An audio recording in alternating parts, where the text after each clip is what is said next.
Retracement sur le marché, ceci est une opportunité selon moi. On va regarder les graphiques, les setups qui se mettent en place, pétrole, dollar américain, les altcoins comme d'habitude. On ira voir notre ami Bitcoin qui pourrait peut-être nous envoyer un signal de distrib et pourquoi je suis modéré quant à l'interprétation de ce signal. Côté Ether aussi, où est-ce qu'on en est. Et puis voilà, allez on est parti. Bon, aujourd'hui j'ai envie de commencer par notre ami Bitcoin parce que c'est une charte assez intéressante. Donc on me l'a envoyé. Alors avec une création de liquidité juste là, avec deux highs, une prise de liquidité, une inversion, et avec ce qu'on appelle un COS, donc la cassure du dernier lot. Alors, pourquoi je me méfie de ce genre de structure-là? Parce qu'en fait, déjà, le break-off structure est en 4 heures. En daily, le lot semble un peu plus bas, je dirais au moins celui-là. Ok.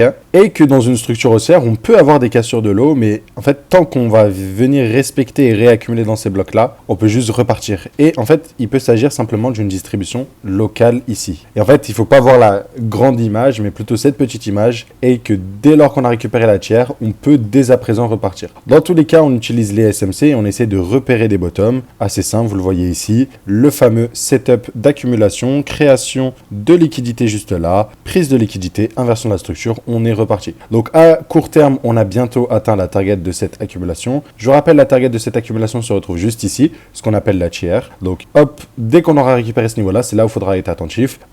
Pour une continuation baissière, je vais m'attendre du coup à une distribution. Et en cas de distribution assez grosse, on pourra s'attendre du coup à un retracement. Une distribution, là je vous l'ai fait comme ça, mais grosso modo ça peut aussi ressembler à ça, où en fait on crée une résistance, prise de liquidité, hop, et on s'inverse. Donc vous avez un exemple ici, et dans les tendances baissières, vous pouvez les voir assez souvent. Pareil là, on crée une résistance, prise de liquidité, inversion. Vous avez vu, direct après ça, on a quand même réussi à se reversal, donc même en cas de distrib. Voilà, bref, on va regarder ça de près de toute façon dans tous les cas sur Bitcoin, mais bon, j'ai l'impression qu'on est quand même prêt à repartir à partir d'une réaccu comme ça et un retour dans une demand. Après, je peux me tromper. Et voilà, donc techniquement, sur du 4 heures, on est baissier et qu'on va venir challenger cette zone-là qui pourrait causer de la résistance en cas de distrib dans cette zone-là, voilà. Et là où j'aurai des signaux positifs, c'est à partir d'ici. Mais en gros, si je voulais entrer en position, c'est là. Je suis en vacances, donc je suis pas toujours devant les graphiques, mais c'était une accumulation ici.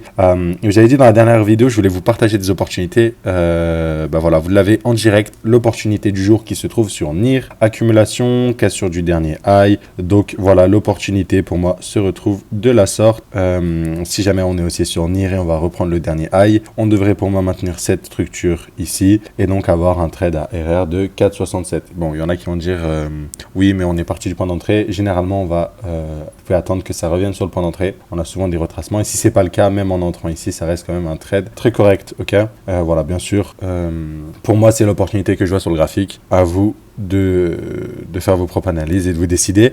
Et en fait, oui, la dernière fois, je voulais vous dire, j'avais repéré celle-ci, cette accumulation, j'ai pas pu vous la partager, mais, si vous aviez rejoint les signaux, vous aurez eu les alertes en temps réel. Oui. Je pense que c'est un peu trop tard pour se former pour le bull run vu qu'on est dans la dernière partie à l'heure actuelle, mais si jamais vous voulez accéder à nos analyses pour vous aider dans ce bull run, notamment à performer, vous pouvez directement regarder dans la description. Vous pouvez payer un mois, tester ce que ça donne et voilà. Au niveau des résultats, vous allez voir, on a eu énormément de jolis trades. Donc bon, voilà, un stop loss sur Super avec le dump. Voilà. On a eu ADA qui a TP 3 de RR. Donc cette accumulation, vous l'avez vu, c'est ça, c'est cette opportunité-là. On l'avait sur NIR, on l'avait sur ADA, donc on l'a bien saisi. On avait sur Ethereum aussi repérer cette accumulation et donc il y a eu un trade, deux trades, trois trades, donc au total on est rentré là, re-rentré là, re-rentré là, donc voilà, ça fait 8, 11 et 7 RR et on a eu aussi Link, on était dans des doubles trades, etc.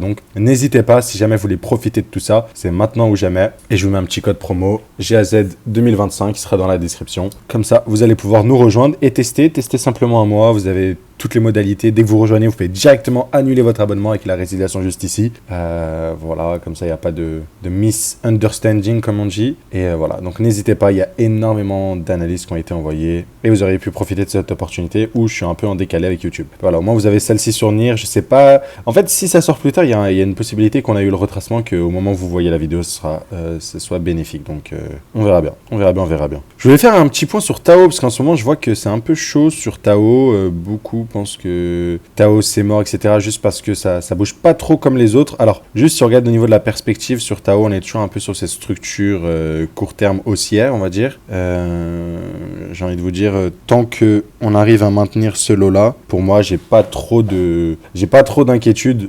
Dans tous les cas, donc voilà, sur notre ami Tao. Après, là où je me suis fait piéger souvent, c'est regarder Tao et ne pas regarder le market cap. Ok, donc si vous tapez Tao et vous avez ici Tao B, donc Tao Bit Tensor, qui est au cap de TradingView. Et en fait, quand vous regardez, par exemple, on avait une jolie distrib ici, vous pouvez regarder la chart. Et voilà, donc vu qu'il y a un peu d'inflation, je trouve que cette chart-là semble un petit peu plus pertinente vu qu'elle prend en compte l'inflation. Et pour moi, hein, tant qu'on est dans cette structure long terme, je dirais ici, sur du court terme, si on est entre guillemets un peu frileux, on pourrait le mettre ici. Voilà. Mais avant ça, pour moi, on est toujours sur une structure plus ou moins, on va dire, haussière sur Tao. Et en cas de cassure de ce niveau-là, je dirais que ici on est sur une distrib et on va venir retravailler donc notamment ce bloc-là sur notre ami Tao. Je le noterai juste ici. Donc voilà, là j'ai pas trop de biais. Je dirais que si je me positionne, j'ai l'impression de voir des distribs ici. Alors on va regarder sur le Tao classique, ce sera peut-être un petit peu plus simple pour avoir les petites traces. Ouais, en fait c'est un peu comme tous les alts, on a des mini distribs. Est-ce que c'était suffisant de récupérer la tier là ou est-ce que ça va être un petit peu plus profond? On verra bien. Donc comme Bitcoin en fait, juste regarder ce qui va se passer ici. Et normalement si on distribue sur Bitcoin, ça devrait se produire sur les alts et notamment sur Ether. Si jamais sur Ether on redistribue ici, on devrait retracer. Mais vu ce que je vois là, j'ai l'impression qu'on a une genre d'accumulation oblique, un peu bull market après un gros mouvement pour flush les liquidations. Donc vu que tout le monde est en leverage et ça monte et tout. Juste sur un petit mouvement hein, de 6%, je crois que j'avais vu la stat, c'était pas mal de 500 millions, un truc comme ça qui a été liquidé. Donc après c'est toujours comme ça en bull market, beaucoup de gens qui leverage leur position, donc des 5% par-ci par-là avec du leverage, bah, ça te liquide vite ta position. Donc voilà, sur Ether, on va arriver dans cette zone de résistance et moi en cas de cassure, je pense que sur Ether, on va avoir une reprise du momentum. On le rappelle, pour moi sur Ether, on arrive quand même sur les potentielles premières targets, mais si on regarde au niveau de ce retracement, je pense que voilà, les premières elles sont ici, on va dire target sur Ether, mais généralement j'essaie de viser les 1,618 à chaque fois, je vous le dis. Donc pour moi, les premières targets où je vais voir si je prends des profits ou non en fonction de la structure, c'est au niveau des 5792. Comme c'est un actif que j'ai envie de hold long terme, généralement ici c'est plus quand j'ai des surpondérations d'Ether, notamment avec la phase que j'avais fait avec le BTC ETH, ETH BTC plutôt, ça j'ai la meilleure chat. Je t'avais dit voilà, pour moi c'est bullish et j'avais surpondéré ici, etc.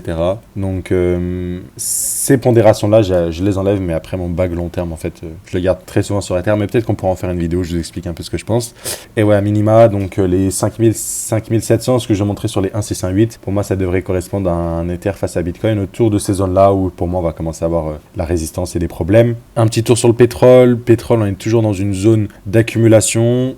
Pour moi on est sur une belle zone d'achat sur le pétrole, j'achète du pétrole, voilà, c'est aussi simple que ça. Donc et là je vous avais dit on a peut-être une accumulation et elle est peut-être en cours et je vous la montre tout de suite. Et il faudra attendre du coup la cassure de ce high là, mais avec cette prise de liquidité on est peut-être sur un bottom. Vu comment c'est mou au niveau de la prise de liquidité, ça peut prendre un peu plus de temps, mais voilà, en tout cas moi dans cette zone là je me pose pas trop de questions et on verra pour optimiser. Côté platine, il semblerait qu'on ait repris, donc pour moi c'est magnifique, j'ai l'impression que cette reprise en escalier va causer un COS, donc voilà, c'est bullish sur le platine. Au moins on a récupéré les tiers à minimal de la distrib qui était juste là, donc voilà, toujours bullish sur ce genre de matières premières comme le platine, le pétrole, le gold, bon ça stagne, le silver pas grand chose d'autre, mais voilà, pétrole, platine, j'aime beaucoup les charts, elles me plaisent.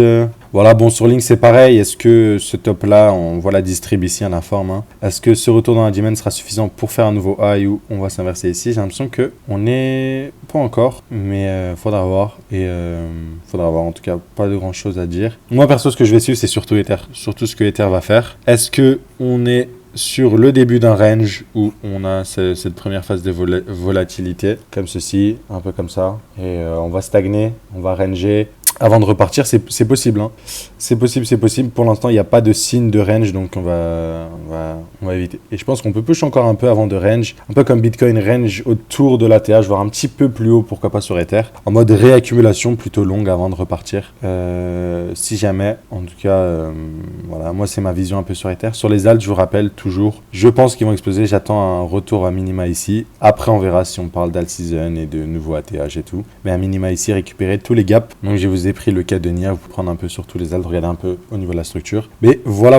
En tout cas, ça semble plutôt haussier. On va faire attention qu'on va continuer ce momentum aussi, en fait, sur notamment Total 2, le Total 3, etc. Mais voilà. J'essaie de regarder niveau action chinoise. Baidu, ça bouge pas. Alibaba, pareil, j'ai l'impression que ça, on est en train de distribuer ici, mais toujours range pour moi dans cette phase d'accumulation. Au niveau du Dixie, j'ai l'impression qu'on est en train d'invalider. On est passé à 2 doigts, hein. On avait dit à peu près ici. J'ai l'impression qu'on est en train d'invalider la structure. Pour moi, dès à présent sur le Dixie, on doit avoir une réaction ici. Donc si on n'a pas de réaction, most likely on va continuer à faire un plus bas. Et ici, ce pic-là suffisait de redistribution pour aller faire un petit plus bas, ou du moins pour continuer à range ici. Donc au moins aller bas du range, voire un plus bas. Et c'est pas tout de suite pour le dollar américain. Et je me suis mis le doigt dans l'œil. Voilà. En tout cas, on va essayer de suivre ça aussi de près. Qu'est-ce que j'ai? Est-ce que j'ai d'autres opportunités en ce moment? Je regarde Nasdaq, ouais, pas grand-chose.